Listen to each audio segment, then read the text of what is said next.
कुंभ के विशाल मेले में एएसपी नैना सिंह साध्वी के भेष में भीड़ का हिस्सा बनकर घूम रही थीं। लेकिन ऐसा क्या हुआ जिसने पूरे मेले का रुख बदल दिया? जानिए इस कहानी में जब नैना ने लिया अपना सबसे बड़ा फैसला।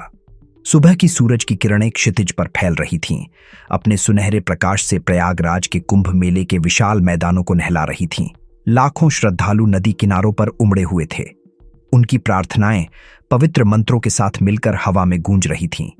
यह एक अद्भुत दृश्य था, आस्था और भक्ति की जीवंत तस्वीर। मानवता के इस महासागर के बीच एएसपी नैना सिंह अपनी साफ सुथरी वर्दी में खड़ी थीं।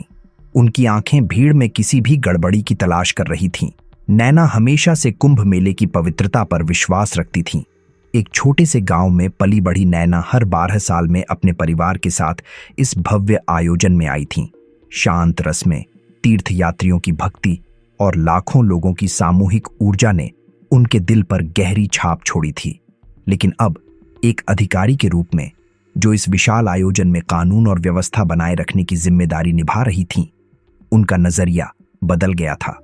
अब उन्हें केवल आस्था नहीं बल्कि अराजकता की संभावना भी दिखाई दे रही थी। उनका वॉकी टॉकी खड़खड़ाया। मैम, सेक्टर 12 के पास भगदड़ की संभावना की रिपोर्ट मिली है। अतिरिक्त कर्मचारियों की आवश्यकता है। समझ गई, तुरंत और बल भेज रही हूं। नैना ने शांत लेकिन दृढ़ स्वर में जवाब दिया। उन्होंने हफ्तों तक अपनी टीम को तैयार किया था, भीड़ प्रबंधन के अभ्यास कराए थे और उच्च जोखिम वाले क्षेत्रों की पहचान की थी। कई विभागों के साथ समन्वय करते हुए उन्होंने आपात स्थितियों से निपटने के लिए एक तेज प्रतिक्रिया ढांचा तैयार किया था। चाहे वह छोटी मोटी चोरी हो या संभावित दुर्घटनाएं, हर पल सतर्कता की मांग करता था।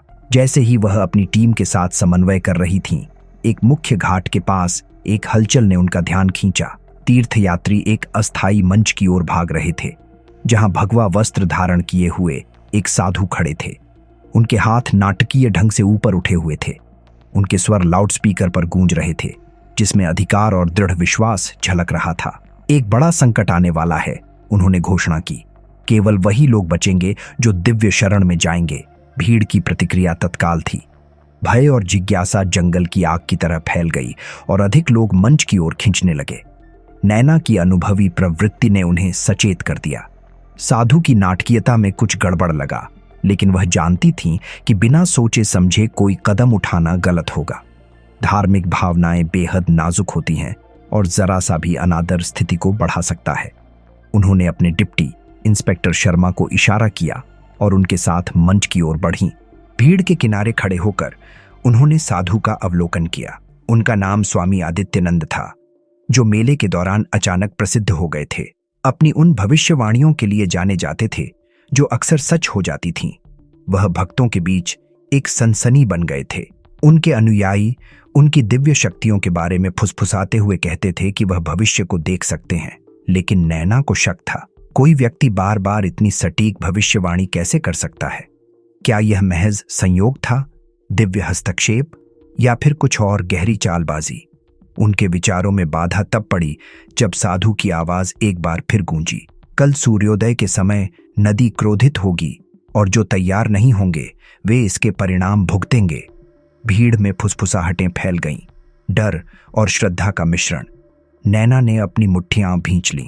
वह जानती थीं कि ऐसी भीड़ में डर की ताकत कितनी घातक हो सकती है। अगर इसे रोका नहीं गया तो यह दहशत और अराजकता का कारण बन सकता है। उन्होंने स्वामी आदित्यनंद की गतिविधियों की गहराई से जांच करने का फैसला किया, भले ही इसका मतलब आस्था और उनके कर्तव्य के बीच नाजुक संतुलन को चुनौती देना हो। नैना को अंदाजा नहीं था कि यह केवल शुरुआत थी, एक ऐसे रहस्य की जो उनके विश्वास को चुनौती देगा और उनकी कर्तव्य निष्ठा की परीक्षा लेगा। स्वामी आदित्यनंद की अशुभ भविष्यवाणी के अगले दिन कुंभ मेले का माहौल तनावपूर्ण था। तीर्थयात्री घबराए हुए फुसफुसा रहे थे, गंगा के शांत पानी की ओर ऐसे देख रहे थे मानो वह अचानक उग्र हो जाएगा। विक्रेता और स्थानीय लोग स्वामी के शब्दों के बारे में बातचीत कर रहे थे। उनकी आवाजों में श्रद्धा और आशंका दोनों झलक रही थीं। एएसपी नैना सिंह मुख्य पुलिस चौकी के पास अपने अस्थायी कार्यालय से यह सब देख रही थीं। उनकी मेज पर ढेर सारी रिपोर्ट्स जमा थीं, जिनमें छोटी मोटी चोरियों से लेकर गुमशुदा लोगों की शिकायतें शामिल थीं। ऐसे विशाल आयोजन की सामान्य अव्यवस्था। लेकिन उनका ध्यान उस फोल्डर पर था जिसमें स्वामी आदित्यनंद की भविष्यवाणियों से जुड़े घटनाओं के विस्तृत विवरण थे। मैडम, इंस्पेक्टर शर्मा अंदर आए, हाथ में एक टैबलेट पकड़े हुए। हमने कल घाट के पास के सीसीटीवी कैमरों की फुटेज निकाली है, आपको यह देखना चाहिए। नैना ने उन्हें आगे बढ़ने का इशारा किया। स्क्रीन पर स्वामी की नाटकीय घोषणा चल रही थी, लेकिन जो उससे पहले हुआ उसने नैना का ध्यान खींचा। कुछ युवक जो भक्तों की तरह कपड़े पहने हुए थे, मंच के पास कुछ सेटअप करते हुए दिखे। उनमें से एक ने स्वामी की ओर देखा और हल्का सा सिर हिलाया, फिर भीड़ में गायब हो गया। ये लोग कौन हैं? नैना ने माथे पर शिकन डालते हुए पूछा। हम फेशियल रिकॉग्निशन चला रहे हैं, शर्मा ने जवाब दिया, लेकिन हो सकता है ये हमारे सिस्टम में न हो। हमें मंच के सपोर्ट बीम्स के पास छेड़छाड़ के निशान भी मिले हैं। यह बहुत सूक्ष्म है, लेकिन अगर वहां काफी लोग इकट्ठा हो जाते। नैना ने गंभीरता से सिर हिलाया। मंच का गिरना भगदड़ मचाने के लिए काफी होता, और अगर स्वामी ने इसकी भविष्यवाणी की होती तो लोग इसे दिव्य चमत्कार मानते। उनके विचारों में खलल तब पड़ा जब दरवाजे पर दस्तक हुई। एक महिला अंदर आई। उसका चेहरा फीका और आंसुओं से तर था। मैडम, उसने कांपती आवाज में कहना शुरू किया, कल रात मेरे पति गायब हो गए। वह स्वामी का आशीर्वाद लेने गए थे, लेकिन फिर वापस नहीं आए। नैना का दिल बैठ गया। यह तीसरा गुमशुदगी का मामला था जो स्वामी की सभाओं से जुड़ा हुआ था। उन्होंने महिला को पूरी जांच का आश्वासन दिया और फिर शर्मा की ओर मुड़ी। अब समय आ गया है कि हम स्वामी के और करीब जाएं। एक अंडरकवर टीम तैयार करो। शाम होते होते नैना ने खुद तीर्थयात्री का भेष धारण कर लिया था और भक्तों की भीड़ में घुल मिल गई थी। स्वामी का शिविर गतिविधियों से भरा हुआ था। उनके अनुयायी भजन गा रहे थे और दान देने के लिए लोगों को प्रेरित कर रहे थे। जैसे जैसे वह स्वामी के तंबू के पास पहुंची, उन्होंने कुछ अजीब देखा। तंबू के प्रवेश द्वार पर कुछ आदमी पहरा दे रहे थे, जिनका बर्ताव आध्यात्मिक साधकों की बजाय बाउंसरों जैसा लग रहा था। वह चुपके से उनके पास से निकल गईं और खुद को तंबू के भीतरी भाग के पास पाया। वहां उन्होंने बातचीत के कुछ टुकड़े सुने, अगली भविष्यवाणी की योजना और कुछ खास लक्ष्यों का जिक्र। उनका शक और पक्का हो गया। यह कोई पवित्र साधु नहीं, बल्कि एक चालाक साजिशकर्ता था जो अपने निजी लाभ के लिए अराजकता फैला रहा था। नैना की धड़कन तेज हो गई। उन्हें और सबूत चाहिए थे, लेकिन साथ ही उन्हें सावधानी भी बरतनी थी। एक गलत कदम और पूरा ऑपरेशन खतरे में पड़ सकता था। वह धीरे धीरे पीछे हटी, इस दृढ़ निश्चय के साथ कि वह एक ऐसी योजना बनाएंगी जो इस स्वामी को उसकी असलियत के साथ बेनकाब कर दे। अगली सुबह नैना ने अपनी टीम को एक सुरक्षित स्थान पर इकट्ठा किया, जहां किसी की नजर न पड़ सके। उन्होंने अब तक इकट्ठा किए गए सबूत सामने रखे, निगरानी कैमरों की फुटेज, गुमशुदा व्यक्तियों की रिपोर्ट्स और स्वामी के करीबी लोगों का विवरण। तस्वीर साफ थी। स्वामी आदित्यनंद भय का माहौल बनाकर अपनी शक्ति और संपत्ति बढ़ाने की साजिश रच रहा था। सवाल यह है, उसके साथी कौन है और यह नेटवर्क कितना गहरा है?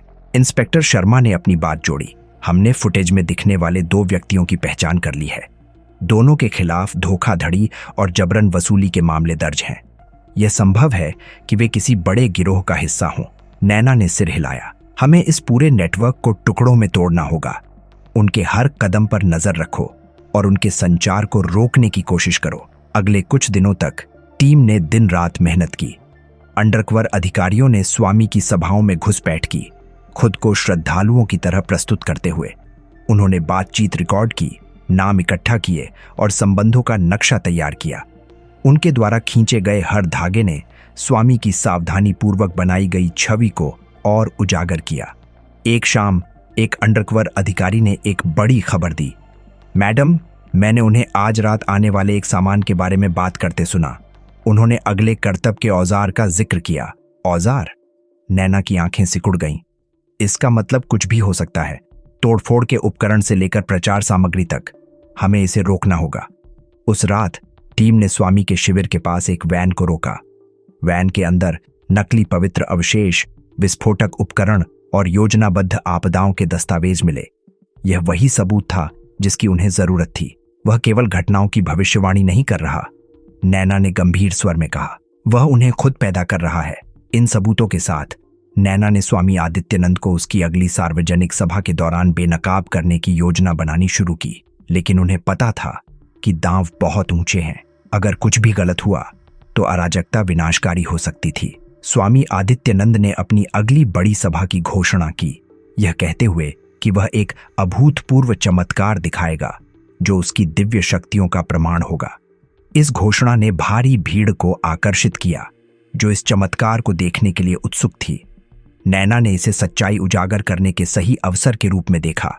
हम मंच के चारों ओर निगरानी तैनात करेंगे और भीड़ में अंडरकवर अधिकारियों को जगह जगह तैनात करेंगे। उन्होंने अपनी टीम को निर्देश दिया, हमारा लक्ष्य है कि उन्हें रंगे हाथ पकड़ना, बिना जनता को किसी खतरे में डाले। हम यह सुनिश्चित करने के लिए चेक पॉइंट्स बनाएंगे कि कोई संदिग्ध सामान अंदर न ले जाया जाए और प्रमुख स्थानों पर अतिरिक्त अधिकारियों को तैनात करेंगे ताकि किसी भी गड़बड़ी पर तुरंत प्रतिक्रिया दी जा सके। सभी समय पर संचार खुला रखें और समन्वित कार्रवाई के लिए तैयार रहें। जैसे ही सभा का दिन आया, नैना और उनकी टीम पूरी तरह सतर्क थी। स्वामी के अनुयायी भव्य सजावट और उपकरणों की तैयारी में व्यस्त थे। नैना एक भक्त के रूप में भेष में भीड़ में घुल मिल गईं। उनके कानों में लगे ईयरपीस ने उन्हें टीम से जोड़े रखा। स्वामी मंच पर आए। उनका स्वर दृढ़ विश्वास से भरा हुआ था। आज स्वर्ग के द्वार खुलेंगे और दिव्य सच्चाई प्रकट होगी। भीड़ ने उत्साह में जयकारे लगाए। उनकी आस्था स्पष्ट थी। इस बीच नैना की टीम स्वामी के सहयोगियों पर नजर रख रही थी। उन्होंने मंच के पास संदिग्ध गतिविधियां देखीं। छुपे हुए उपकरणों से तार जोड़े जा रहे थे और कंटेनर रणनीतिक रूप से रखे जा रहे थे। जैसे ही स्वामी का भाषण चरम पर पहुंचा, नैना ने अपनी टीम को संकेत दिया, अब कार्रवाई करो। तुरंत नैना की टीम ने मंच के क्षेत्र पर धावा बोला। स्वामी के सहयोगियों को एक चमत्कार की साजिश करते हुए रंगे हाथ पकड़ लिया। भीड़ की उलझन जल्दी ही हैरानी में बदल गई जब नैना ने माइक संभाला और स्वामी आदित्यनंद के खिलाफ सबूतों का खुलासा किया। यह व्यक्ति कोई भविष्यवक्ता नहीं है, उन्होंने दृढ़ता से कहा। यह आपकी आस्था का अपने फायदे के लिए उपयोग कर रहा था। यह रहे सबूत। उन्होंने जब्त किए गए उपकरणों और दस्तावेजों को दिखाया जिसमें योजनाबद्ध आपदाओं और नकली चमत्कारों का विवरण था। भीड़ गुस्से से भर उठी, लेकिन नैना ने उन्हें शांत रहने का आग्रह किया। आस्था एक शक्तिशाली शक्ति है, उन्होंने कहा, लेकिन इसे कभी भी दूसरों का शोषण करने और उन्हें नुकसान पहुंचाने के लिए हथियार नहीं बनाया जाना चाहिए। सच्ची आस्था लोगों को उठाती है और उन्हें एकजुट करती है, दया और दृढ़ता को बढ़ावा देती है। जब इसे लालच और चालबाजी के लिए तोड़ा मरोड़ा जाता है तो यह न केवल विश्वास करने वालों को धोखा देती है बल्कि आध्यात्मिकता के मूल स्वरूप को भी कलंकित कर देती है। हमें सतर्क रहना होगा, केवल व्यक्तिगत रूप से नहीं बल्कि एक समाज के रूप में, यह सुनिश्चित करने के लिए कि आस्था हमेशा अच्छाई की ताकत बनी रहे। स्वामी आदित्यनंद को हिरासत में ले लिया गया और उनकी सावधानी पूर्वक बनाई गई साम्राज्य की संरचना ढह गई। भक्त तितर बितर हो गए। उनकी आस्था डगमगाई, लेकिन उनकी आंखें सच्चाई को देखकर खुल गईं। स्वामी की गिरफ्तारी के बाद के दिनों में यह कहानी सुर्खियों में छाई रही। नैना की बहादुरी और दृढ़ संकल्प की व्यापक रूप से प्रशंसा की गई और उनके कदमों ने आस्था के दुरुपयोग और सतर्कता की आवश्यकता पर एक व्यापक बहस को जन्म दिया। नैना ने इस अनुभव पर विचार किया, यह जानते हुए कि शोषण के खिलाफ लड़ाई अभी खत्म नहीं हुई थी। फिर भी इस जीत ने उनके संकल्प को मजबूत किया। इस घटना ने उन्हें आस्था और न्याय के बीच नाजुक संतुलन के महत्व का पाठ पढ़ाया और यह भी सिखाया कि सतर्क कानून व्यवस्था की कितनी जरूरत है। व्यक्तिगत रूप से इसने उन्हें सिखाया कि साहस और दृढ़ संकल्प के बल पर भारी बाधाओं के खिलाफ कैसे खड़ा हुआ जा सकता है। पेशेवर रूप से इसने उन्हें उनके सहयोगियों की प्रशंसा और विश्वासघात से हिले हुए समुदाय की कृतज्ञता दिलाई। जब वह नदी के किनारे खड़ी होकर तीर्थयात्रियों को अपने अनुष्ठान जारी रखते हुए देख रही थीं, तो उन्हें अपने काम के प्रति नए सिरे से उद्देश्य और प्रतिबद्धता का एहसास हुआ। उनकी कार्रवाई ने न केवल कुंभ मेले में व्यवस्था बहाल की, बल्कि इस बात को भी मजबूत किया कि आस्था को उन लोगों से बचाना कितना आवश्यक है जो इसका शोषण करना चाहते हैं।